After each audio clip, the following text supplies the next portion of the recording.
Une note de l'ambassade de Chine en France intitulée Rétablir des faits distordus est parue le 12 avril, dans laquelle l'ambassadeur de Chine a vanté le modèle chinois à propos de la gestion de l'épidémie et a critiqué les pays occidentaux, dont la France, pour avoir sous-évalué la gravité du virus. Une accusation jugée gratuite et calomnieuse est portée contre les soignants français qui auraient quitté leur poste en EHPAD en laissant les patients mourir de faim et de maladie. Le 14 avril, le ministre français des Affaires étrangères Jean-Yves Le Drian déclarait Certaines prises de position publiques récentes de représentants de l'ambassade de Chine en France ne sont pas conformes à la qualité de la relation bilatérale entre nos deux pays. 20 minutes reprend les propos du ministre accordés au journal Le Monde. Je ne peux pas accepter que le personnel de nos EHPAD se trouve calomnié par qui que ce soit, y compris par l'ambassade de Chine. La revue L'Express revient sur le contexte et insiste sur l'attitude négative de l'ambassadeur en titrant son article Fake news et agressivité, les multiples dérapages de l'ambassadeur de Chine en France. Antoine Bondaz, chercheur et enseignant à Sciences Po, s'est exprimé lors d'une interview sur atlantico.fr. Le communiqué de l'ambassade en date du 12 avril est une honte.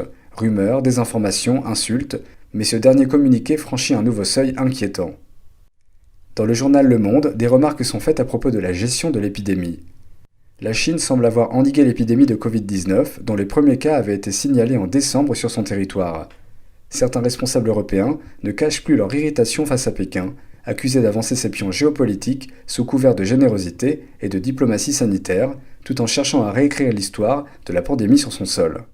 Selon La Tribune, dans le journal du dimanche, le député des Alpes-Maritimes Éric Ciotti estime que par ses mensonges répétés, la Chine porte une responsabilité écrasante, la plus grande dictature du monde devra rendre des comptes.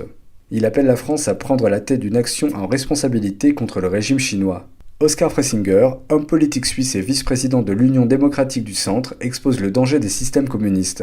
NTT ou Epoch Times propose d'utiliser le nom de pas coronavirus, mais virus du Parti communiste chinois. Comment vous pensez ce nom? Le virus rouge. Écoutez, je pense honnêtement que la gangrène, le virus du collectivisme exacerbé, tel qu'il est pratiqué en Chine, tel qu'il a été pratiqué dans tous les systèmes communistes. Pol Pot au Cambodge, c'était la même chose. C'est un virus. C'est un virus simplement dans le corps social. Et là, nous avons affaire à un virus qui a été exporté, qui est un virus biologique, qui touche le corps. Et je pense que le virus politique est tout aussi dangereux, si pas plus dangereux encore, et que les deux sont liés. Vous n'auriez pas eu cette propagation aussi rapide et fulgurante du virus physique, biologique, s'il n'y avait pas le virus de cette gestion où en Chine, au fond, tout le monde a peur de se faire taper dessus par l'échelon hiérarchique supérieur. Donc, on fait taire les informations, une sorte d'omerta, on a un contrôle total sur les médias, un contrôle total sur les chiffres. Un article paru le 24 avril dans Le Figaro parle du grand mensonge chinois. La propagande et l'absence de transparence du régime y sont clairement décrites. Depuis l'apparition du Covid-19 à Wuhan, en décembre dernier, le régime chinois n'a jamais dit la vérité sur au moins 3 points. L'émergence, l'ampleur et le bilan de la pandémie. La communauté internationale commence à réagir. NTD News, France.